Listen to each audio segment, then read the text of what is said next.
Vamos a ver ahora el caso ya que más nos interesa y que es nuevo en esta asignatura, que es la dinámica del sólido rígido. ¿Qué ocurre cuando tenemos un sólido? ¿Vale? Bien, pues el tema, ¿por qué se complica todo esto? Porque ya tengo cuerpos con orientación, ¿de acuerdo? Al tener un sólido, ya no me interesa solamente saber la coordenada x y z, necesito saber la orientación del sólido en el espacio, ¿vale? Entonces aparece el concepto dual de posición, ¿de acuerdo? En posición tengo posición, velocidad y aceleración. Para orientación, tengo la orientación en un momento dado, su derivada, no tal cual, pero luego veremos, ¿no? Que es la velocidad angular y la derivada de esta, que es la aceleración angular. Bien, entonces tenemos que extrapolar las ecuaciones de momento lineal y las ecuaciones de las de Newton y las de momento angular de Euler para un volumen tridimensional que es un sólido, ¿vale? Recuerdo de nuevo que en esta asignatura vamos a asumir que los sólidos son rígidos e indeformables. Si tuviéramos deformaciones todo se complica y eso no se va a ver en esta asignatura, ¿vale? El planteamiento de las ecuaciones de Euler, en este caso, sería el siguiente. Tengo un sólido con una forma arbitraria en la que tengo un centro de gravedad, un punto de referencia, que es G, y conozco la posición del centro de gravedad, es el RG, vector RG, y tengo una serie de fuerzas externas actuando, las que sean, n. Y luego voy a definir para cada partícula, para las infinitas partículas del sólido, colocadas en una posición con respecto a un sistema de coordenadas, posición R, voy a definir el vector local R', ¿de acuerdo? Es decir, en el sistema de referencia local, la posición de cada partícula es R'. Y cada puntito infinitesimal del cuerpo tiene una masa infinitesimal, que es dm, ¿vale? Bien, pues voy a aplicar la segunda, las ecuaciones de Newton a todos estos puntos, ¿vale? ¿Cómo lo hago? Integrando la izquierda y la derecha de la ecuación de Newton. En la izquierda tiene las fuerzas, entonces hago la integral de todas las fuerzas, la integral de las fuerzas distribuidas, que aquí en este dibujo no hay, pero podría haber, más la sumatoria de fuerzas externas, más esto de aquí, que son las fuerzas internas, ¿vale? La integral volumétrica de todas las fuerzas internas que se hacen unas partículas con sus vecinos. Eso tiene que ser igual a la integral en todo el volumen de la aceleración de cada partícula por el diferencial de masa, ¿de acuerdo? Esto es el equivalente a F es igual a m por a, tal cual, solamente que integrando. Y a partir de aquí vamos a ver a dónde nos llega. Sobre las fuerzas internas, realmente al estar tratándose de un sólido que no se deforma, pues van a ser cero, ¿vale? Esto ya lo veremos en elasticidad y resistencia a materiales. Solamente hay fuerzas internas si tenemos deformación. Aún así, independientemente, las fuerzas internas por acción y reacción siempre van a tener cada partícula con su vecina fuerza igual y sentido contrario. Por lo tanto, esta parte se anularía siempre, ¿de acuerdo? El sumatorio de fuerzas externas realmente al final vemos que no nos importa dónde están aplicadas. Lo que nos importa es únicamente la sumatoria de fuerzas.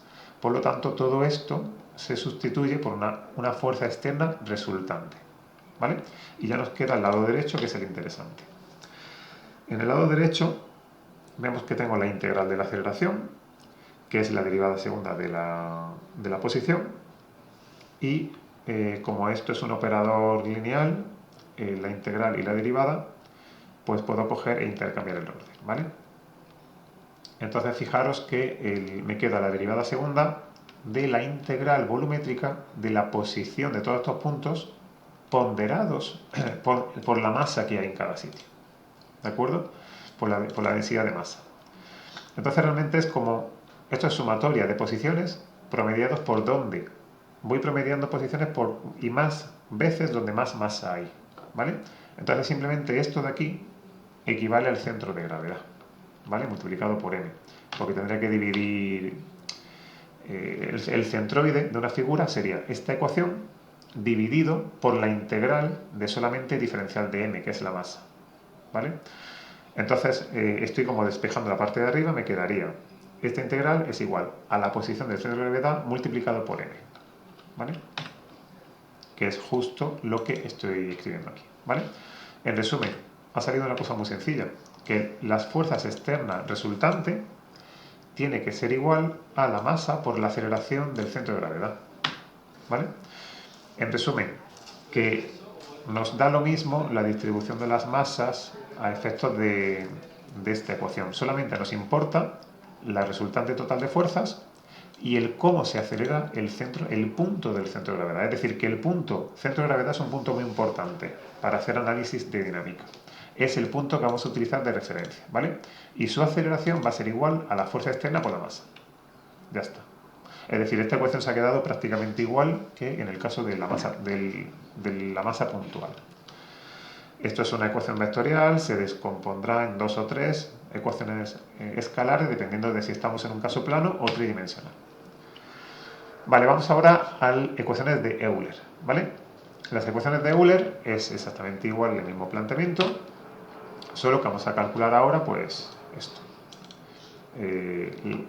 El par que te hacen las fuerzas internas más el par que te hacen las fuerzas externas igual al producto vectorial de las posiciones relativas con respecto a G, ¿de acuerdo? De toda la masa, el R', por la aceleración que tenga cada una de esas partículas. Bueno, de nuevo, por la tercera ley de Newton de acción y reacción, este primer término de fuerzas internas se me anula, porque siempre se contrarrestan, un vecino con su vecino, ¿no? La sumatoria de pares de R' por las fuerzas externas, al final lo que me queda es el sumatorio de momentos externos, es lo único que me interesa, ¿de acuerdo?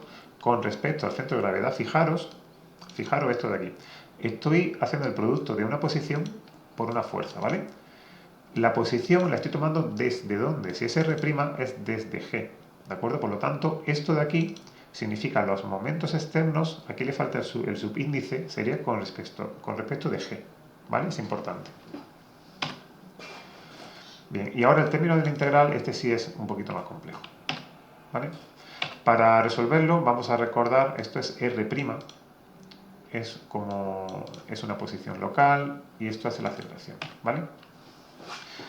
Vamos a hacer lo siguiente, vamos a recuperar esta ecuación que vimos en el primer tema de la asignatura, donde vimos que el movimiento relativo de dos puntos que pertenecen a un sólido rígido. ¿De acuerdo? Si recordáis, dijimos que la velocidad de un punto B, en general, era la velocidad de un punto A más omega por el vector que los une.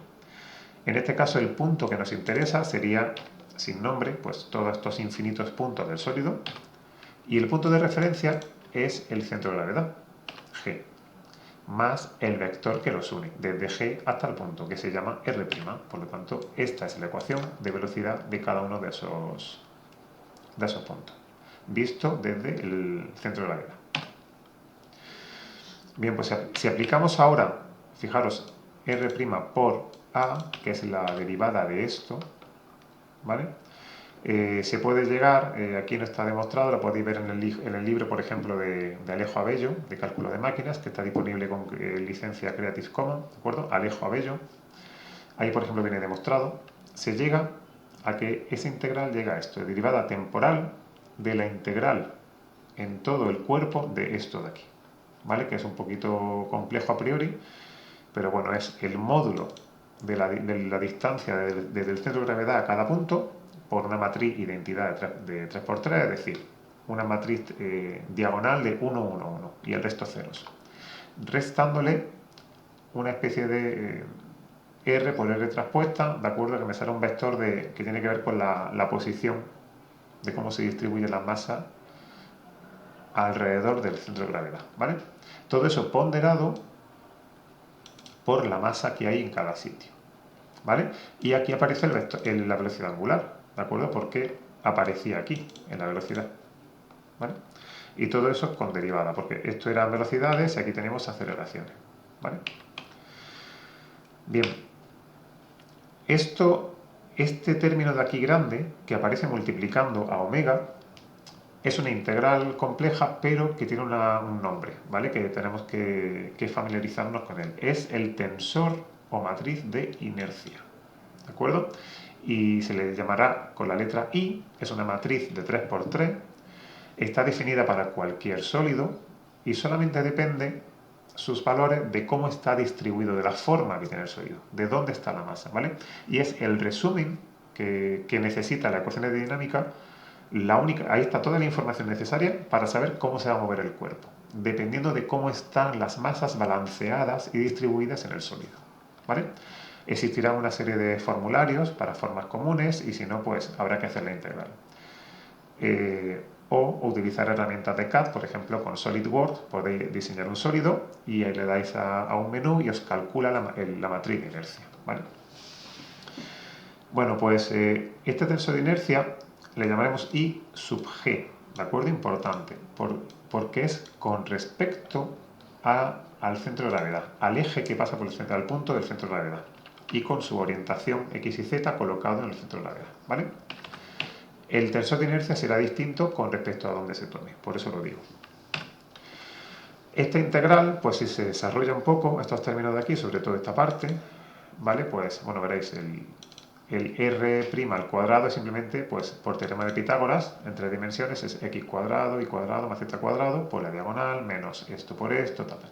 Al final acaba operando y te sale una matriz de 3×3 con estos términos, y la integral volumétrica de una matriz simplemente es la matriz de la integral de cada uno de esos términos, ¿vale?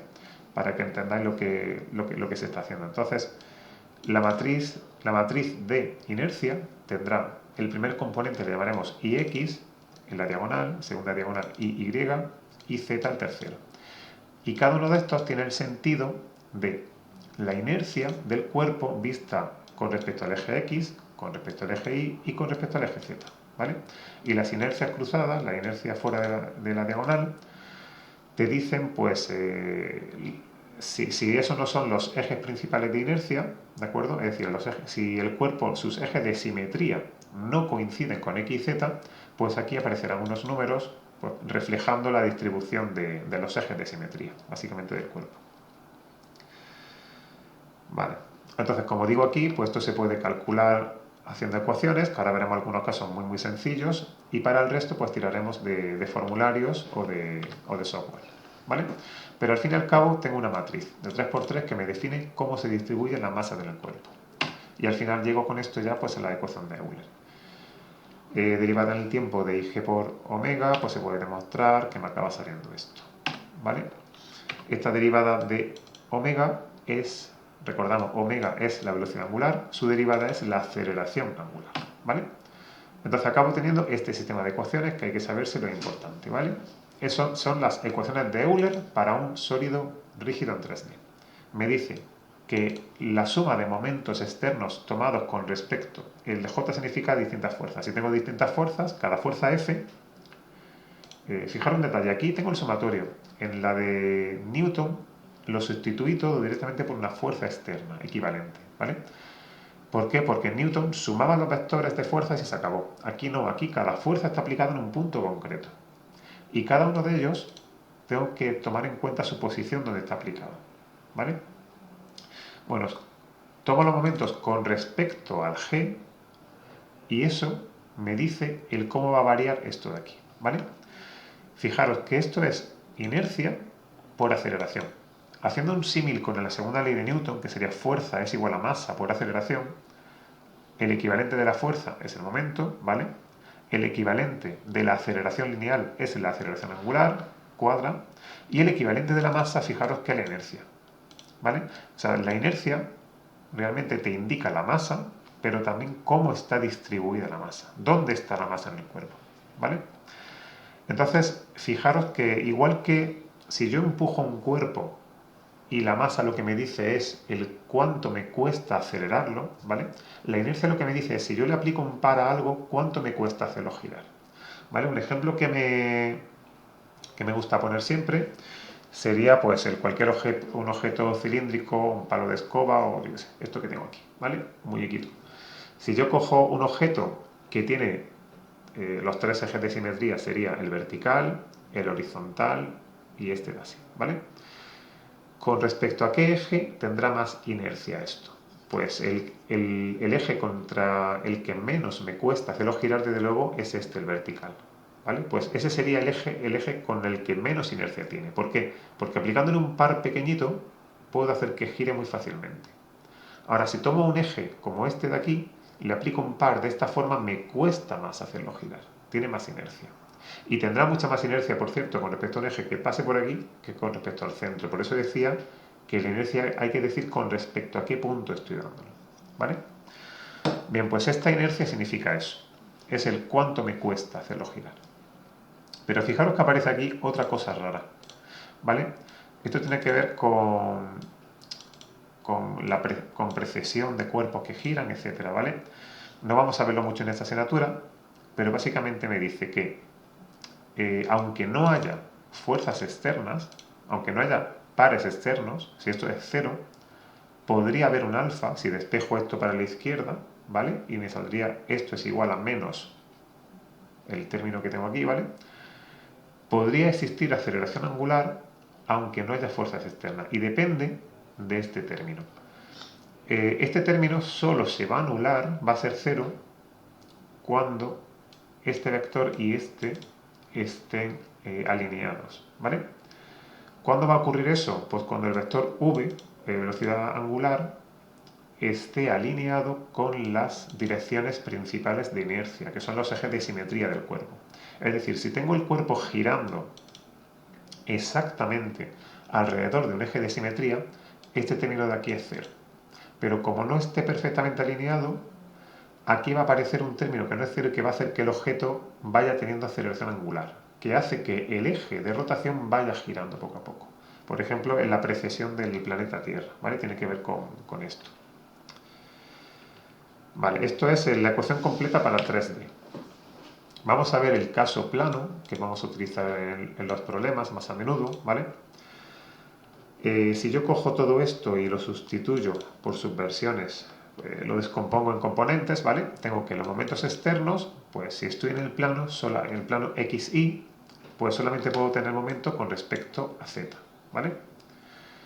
La inercia, pues la inercia tiene IX, Y y Z, ¿vale? Pero todo lo que tiene que ver con esto de aquí sería de cero. Además, la aceleración angular y la velocidad angular solamente va a tener componente en Z, porque si estoy en el plano XY solo puedo girar con respecto al eje Z, ¿vale?